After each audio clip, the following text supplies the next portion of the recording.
और ये अश्रु ही अब हमारे जीवन की पूंजी है। भगवत विरह की पूंजी अश्रु, भगवत रस की कुंजी अश्रु, निर्मल हृदय के भाव हैं अश्रु, भगवत प्रेम उपहार हैं अश्रु, भगवत रस आह्लाद है अश्रु, भगवत प्रेम प्रसाद है अश्रु, भक्त वेदना घाव है अश्रु, भगवत विरह का ताप है अश्रु। एक संत ने, एक भक्त ने संत से पूछा कि प्रेम क्या है, प्रेम किसे कहते हैं? आप जो संत लोग प्रेम की चर्चा करते हैं, भगवान से प्रेम करो, भगवान से प्रेम करो, तो प्रेम आखिर में है क्या? तो संत ने बड़ा अच्छा उत्तर दिया कि दिल का युद्ध दिमाग के विरुद्ध। जब दिल दिमाग से लड़ने लगे कि नहीं तुम्हारी नहीं मानेंगे, दिल का युद्ध दिमाग का विरुद्ध। गोपियां कहती हैं हमारे लिए तो उनका विरह ही मिलन योग है, हमें मिलन, वो साक्षात हमसे आकर मिलें इसकी इच्छा नहीं है, लेकिन कभी कभी भाव होता है, वो भक्त की अपनी एक अलग रीति है। हम इस योग के द्वारा हर पल उनका दर्शन सामने ही करती हैं, मीन्स अपने हृदय में ही करती हैं। हमें साक्षात दर्शन की आवश्यकता नहीं है। जब तक वो यहाँ नहीं आएंगे तब तक ये अश्रु थमने वाले नहीं है। और फिर उनकी याद करके रोने लगे। ब्रज को स्वर्ग सा करने कन्हैया तुम चले आओ, निवेदन है पुनः लीला दिखाने तुम चले आओ, तुम्हारे प्रेम की भूखी दुखी हैं हम सभी सखियां, कभी नवनीत ददौना चुराने फिर चले जाओ। थिरकती थी सभी सखियां तुम्हारी जिस मुरलिया पर, थिरकती थी सभी सखियां तुम्हारी जिस मुरलिया पर, उसी की ध्वन सुनाने को कन्हैया फिर चले जाओ। अब उद्धव जी कह रहे हैं कि मैं करूं तो करूं क्या? मैं जितना इनको ज्ञान की पोथी सुना रहा हूं, ये उतने ज्यादा प्रेमातुर हो जाती हैं, इनके आंसू उतने अधिक बरस रहे हैं, और यह स्थिति तो ध्यान साधना समाधि से भी बढ़कर है। अब इनमें और उन परब्रह्म श्री कृष्ण में कोई भेद नहीं रह गया है।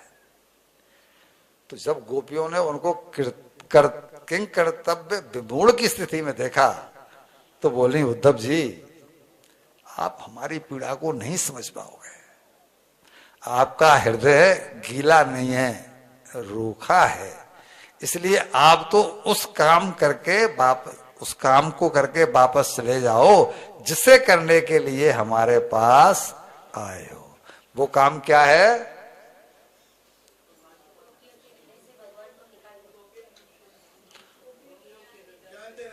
सारी रामलीला हो गई और आप पूछ रहे हैं कि सीता जी पुरुष थी कि महिला थी? तो बाबा स्टार्टिंग बताया कि उनका पत्र लेकर के आए हैं, उनका समाचार लेकर के आए हैं, स्टार्टिंग बताया था। जो समाचार कृष्ण ने भेजा है हमें वो समाचार सुना दो, वो चिट्ठी लाए हो वो संदेश सुना दो और तुम वापस जाओ, हमें हमारे रहम पर छोड़ दो।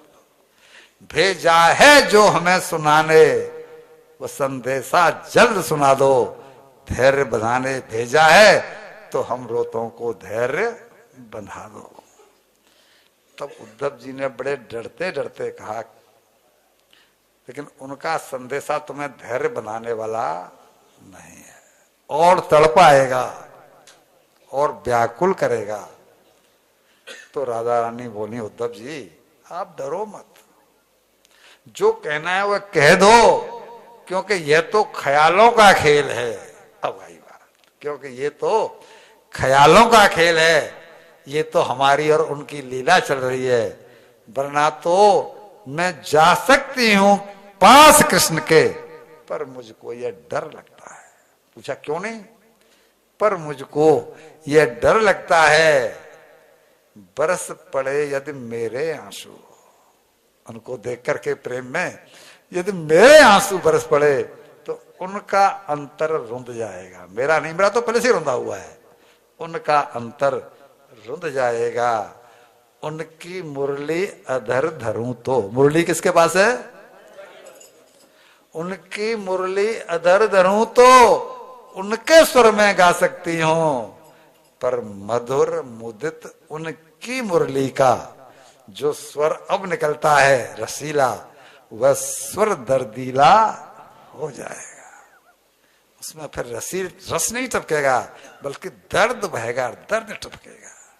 भैया जी, प्रेम का यह सिद्धांत है कि उसमें प्रेमी को अपने प्रेमास्पद से कभी वियोग होता ही नहीं। अगर प्रेमी को प्रेमास्पद से वियोग हो रहा है तो वो प्रेम इस जिह्वा से कहने भर का है, हृदय से नहीं हो सकता। क्योंकि प्रेम अंतिम योग है।